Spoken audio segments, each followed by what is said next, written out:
محفل نو فضیلت نہ دیونا، ہر عالم نو مقام حاصل نہیں۔ فرمایا 5 نشانیاں جڑے بندے جو ہوئے وہ حقیقی عالم ہے اور وہ دی نشست اس اہمیت دی حامل ہے۔ مولا کیڑیاں 5 چیزاں؟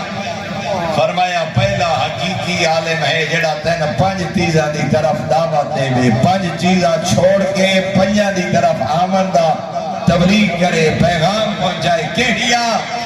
پہلا فرمایا تجھے شک سے یقین کی طرف بلائے، شکوک و شبہات کو چھوڑ کے بات یقینی، عمل یقینی۔ اور اس واسطے ناج البلاغہ میرے آقا امیر المومنین دا جملہ ہے، فرمایا شک دی عبادت نالو یقین دی نیند افضل۔ شک دی عبادت کرن والا اس تو افضل ہے جدے یقین دی نیند۔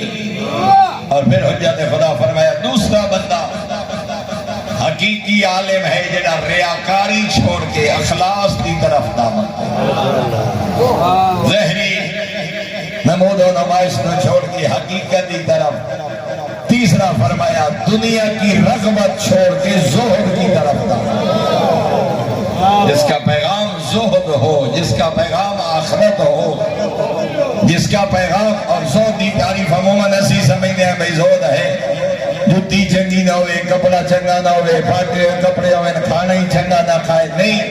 امیر المومنین نے جڑی زہد دی تعریف کی دی ہے ایک جملے میرے آقا امیر المومنین فرمائنے زہد یہ ہے مل جائے تو فرعون نہ بنے، نہ ملے تا شکایت نہ کرے، او دی تقسیم تے راضی ہے، دنیا بناون واسطے اپنی آخرت برباد نہ کرے۔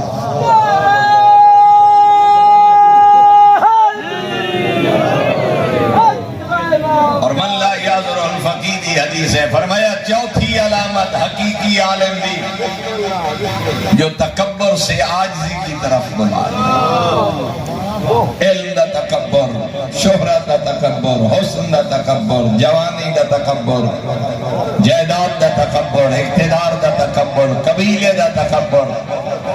فرمایا جو تکبر چھوڑ کے عاجزی کی طرف بلائے۔ اور فرمایا 5ویں علامت ہے جو خیانت کاریاں چھوڑ کے تمہیں نصیحت کرے، جس کا پیغام حیدر حیدر حیدر حیدر حیدر حیدر حیدر حیدر حیدر حیدر مولا